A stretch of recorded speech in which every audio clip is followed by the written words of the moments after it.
to order. Monday, March 13, 2017, at 6:30. Please rise for the Pledge of Allegiance. I pledge allegiance to the flag of the United States of America and to the republic for which it stands, one nation, under God, indivisible, with liberty and justice for all.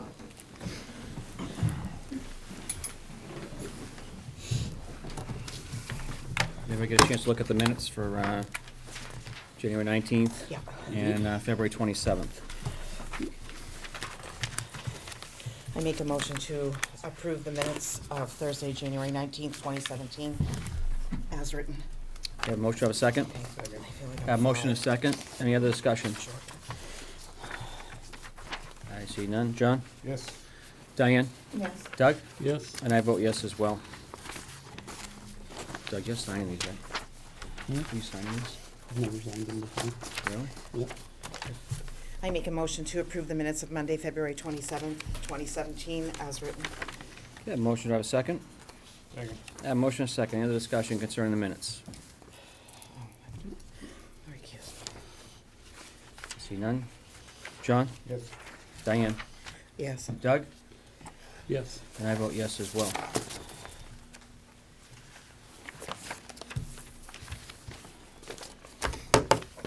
John, Yes? I'm going to recuse myself for the license because we're related. Okay. Peaceful Pines Automated Amusement License. Holly, can you give me some feedback? Yeah, this is the same thing they get every year. It's just an automatic amusement license. Okay. They've done everything they need to do to get it. The police chief goes once you guys vote on it, and just to double check how many auto amusements they have, and then we issue the license. Okay. And the license is specific to how many electronics they have, correct? Yes, there should be, and there should be 4 on there. Right. Okay.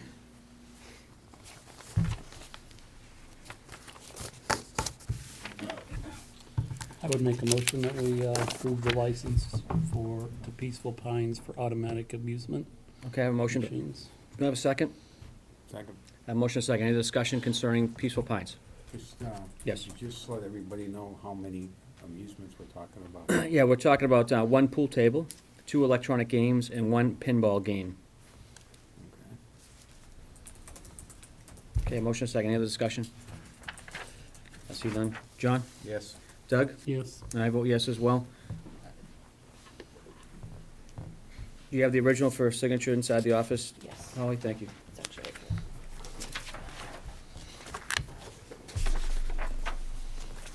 Okay.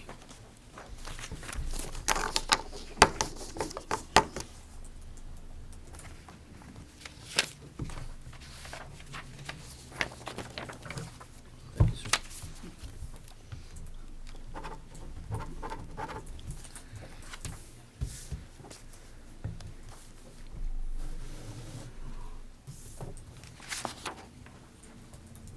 Ish. You're all set. All good. Thank you.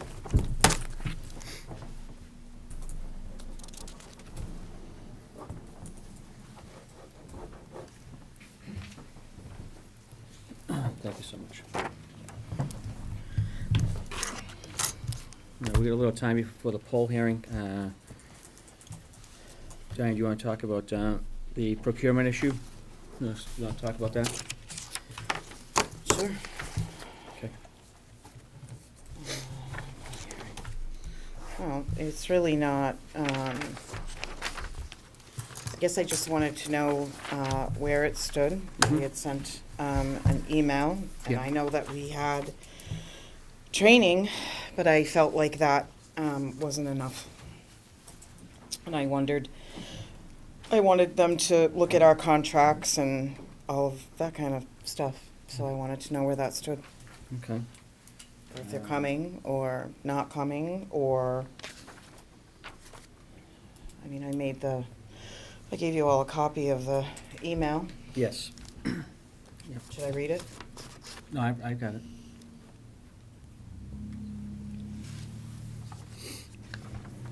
So I'm not really sure where that Well, is. what I know, what I've done is looked at it a little bit myself, and 30B violations that date back from what I can see past 2012, multitudes of violations concerning the 30B contracting.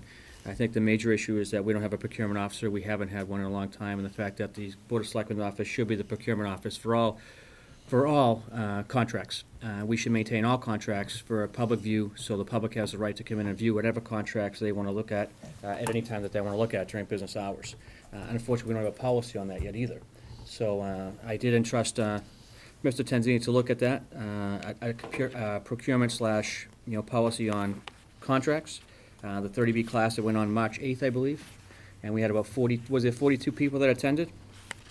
Mr. Tenzini, was it 42? Yes, roughly. Roughly. All the people in Templeton that needed to attend that class, I think were there and present. But again, all contracts should filter through, or go through the Board of Selectmen office. And that's how I think it should go this point forward. But again, until we get a policy in place and we, as a collective group, vote on that, that's the only way we're gonna get a better handle on who's doing the contracts. The same with grants. Grants is another big issue in this community, because everybody does their own grants. That's great, but the Board of Selectmen have no idea what's going on with those grants. Number one, if they applied for them, number two, if they got them, and then how they're gonna apply them based on the grant policy, or the grant legislation that they're going through. So Well, I like. agree that we have to have a policy, but there's already a state statute, which is Chapter 30B. Mhm. And it was clearly violated, and it doesn't really matter how many years it was violated. It was definitely violated yeah. during my board term. So I think it's just a matter of, I mean, it's nice that they came and did training, and other towns came, and there was, our treasurer was not there. So that would have been a key person to come, but neither here nor there. I had asked for a memorandum. I had wanted to make sure that the exact issue was known. I had asked to get out ahead of it. So, I mean, it is gonna be in the management report, so. Yes. I mean, it's a pretty serious offense in my opinion, in that, it's taken 3 board meetings to get it on the agenda. And I believe I had given a copy to Christine.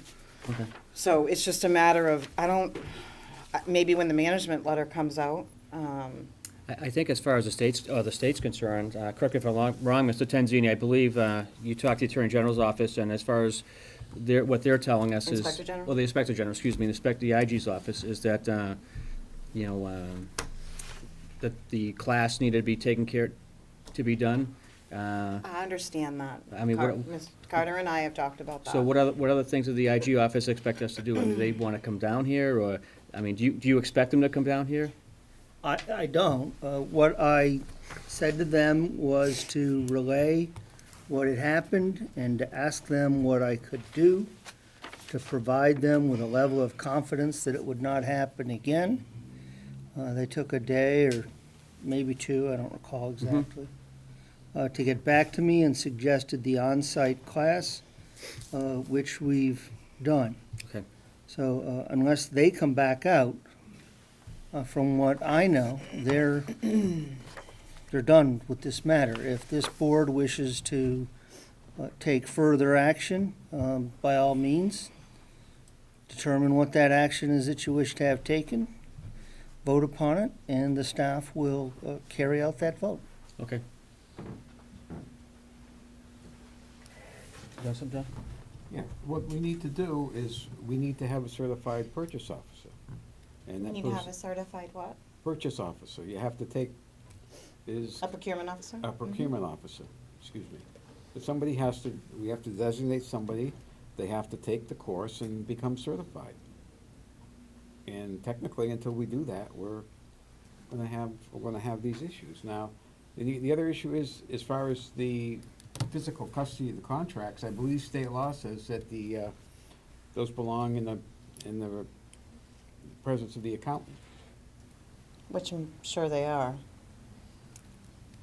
But but they're still a matter of public record. They are, but I'm saying that's where they should be kept, not in the selectman's office. Right. But it's up to us to look at them all and to make sure, we do have to have a policy based on all of the things that were said, at the training, and that needs to be something that happens right away.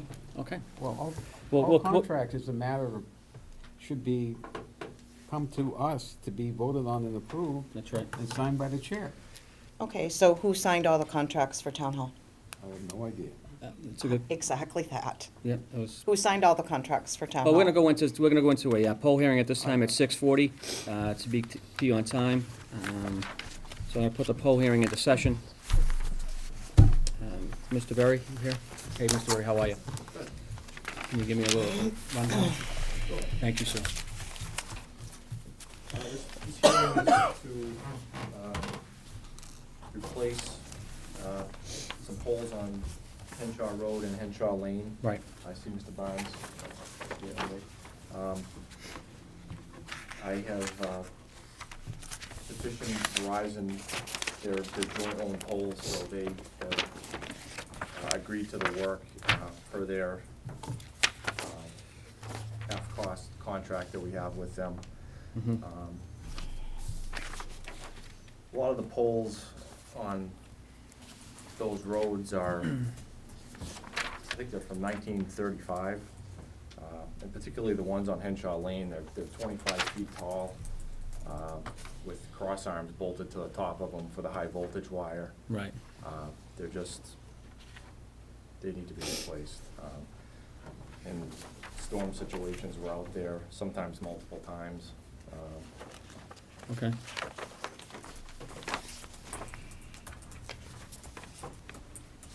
Are you decreasing the span from pole to pole as well? Yes, yeah, we're adding a few poles too. Some of the, I don't have a copy of the drawing, but you I can see do. some of the spans go as much as, 260 feet. Right. Ideally, you'd like to keep it around 150, 170 if you can. It just makes for a stronger line. And also, there are three poles that we can't really even get to with the trucks where it goes, transition from Henshaw Road to Henshaw Lane. There's a little right of way there. We've been maintaining them up until now by climbing them, but they're really not even safe to climb anymore. So we'd really like to get those out of there. Mr. Chair. Yes. So they're right-of-ways and not easements? So how did you end up on that property if it's a right-of-way? Like, who's given the right-of-way to whom? Where those poles veer off the road, I'm assuming it's a right of way. I'm not, Well, a right-of-way is normally given from one landowner to either maybe people next door or to be able to pass over a property. You're not allowed to have even anything on it. You can't block it. You can't build vegetation. You can't do anything. So I guess it's a matter of, so you're removing them from that right-of-way? You're not putting anything back on them? right, we're getting them out of there, putting them to the side of the road. Is there special permission that needs to be asked for that? I mean, a right-of-way is a legal... Well, if they're on a right-of-way now, they may have an easement to be there on the property. Without going back and look at the poles, and it says this goes back to the 30s. 1935. Right, yeah. Well, it would be in their deed, whatever ones you think are, it would say, in maybe either the next person's deed that this landowner, and it's confusing. It's not like it says like it's an easement, but that right-of-way is given to someone else by a different property holder, and I just would want to make sure that we're doing the correct things, that's all. And we're not encroaching on property that's not entitled to be there, that's all. Yeah, like you were saying, we're not adding anything, we're getting out of there and putting it to the side of the, And all the abutters know that you'll be there and that you're taking stuff right. That's normally, you have to send out a letter to the abutter. I'm sorry, I didn't, Yeah, it's right here. did I? Okay, is it two-sided? Like, what does the letter say? There's an example of it in there, right behind. Oh, I'm sorry, I thought this was, okay, can I just?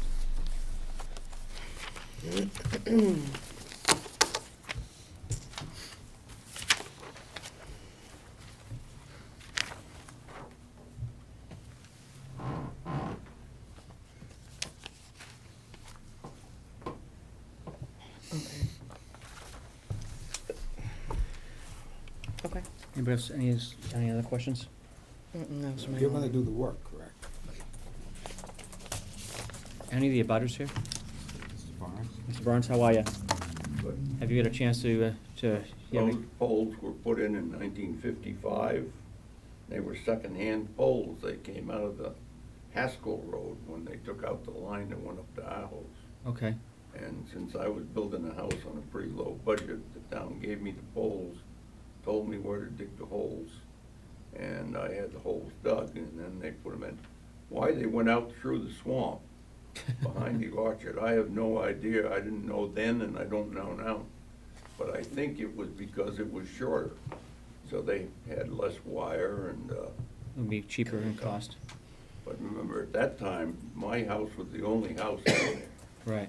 And I don't think they anticipated that Haley would move down there and that there would be more customers. Okay.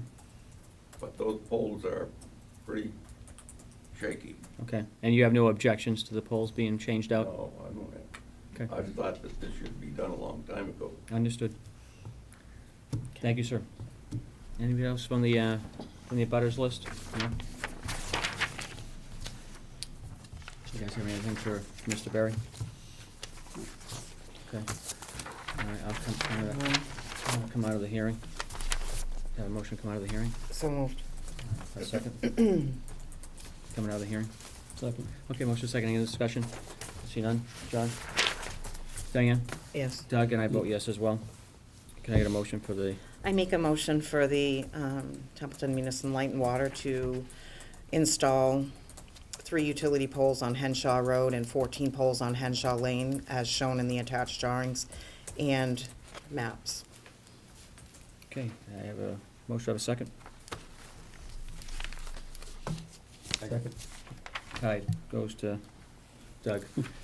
Motion second, any other discussion? I see none. John? Yes. Diane? Yes. Doug? Yes. And I vote yes as well. Ms. Berry, thank you so much for your presentation.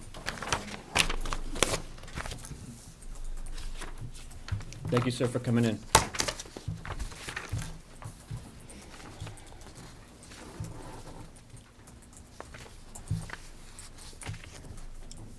Go off agenda for a second. Ms. Morrison, do you want to come forward?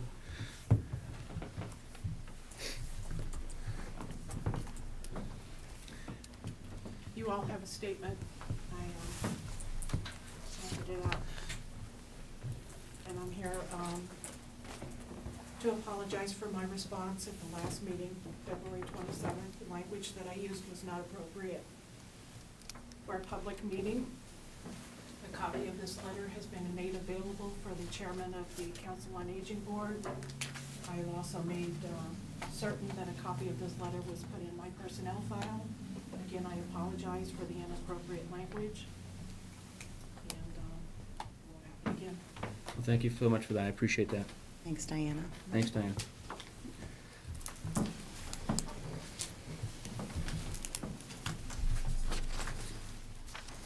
Action regarding the blood drive permit for the Roger P. Warfield American Legion Auxiliary Unit 373 in Baldenville. Does it matter where I sign? Where is it? Blood drive? Just Boot drive, excuse me, boot drive. Okay. Blood drive's down at the Camelot. Get those confused. Boot drive permit.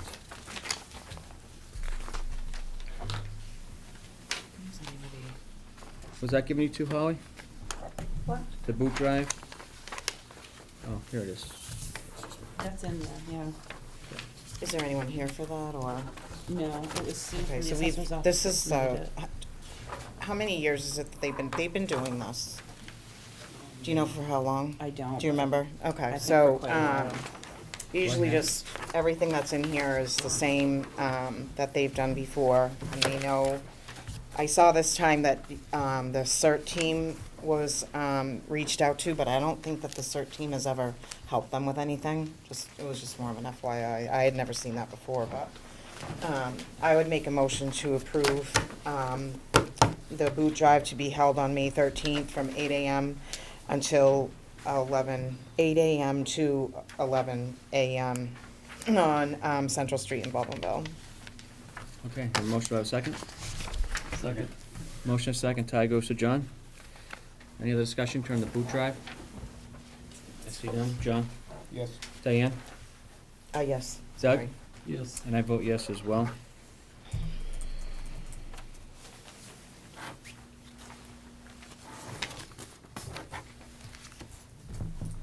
Mr. Tanzini, action on nomination of the fire chief for the town of Templeton. Mr. Chairman, I would respectfully ask that the board hold the executive session prior to vote, should there be any of the issues of negotiation that impact that nomination. Understood.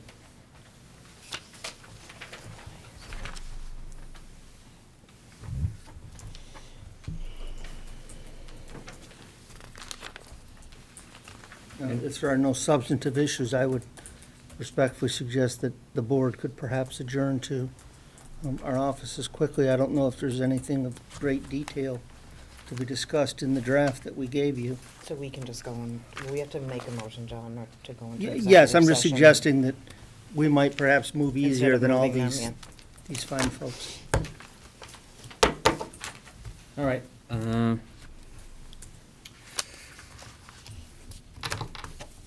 Okay, First Mass General Law, Chapter 30A, Section 21, Bullets Alpha and Bullets 2, strategy sessions of contract negotiations with non-union personnel.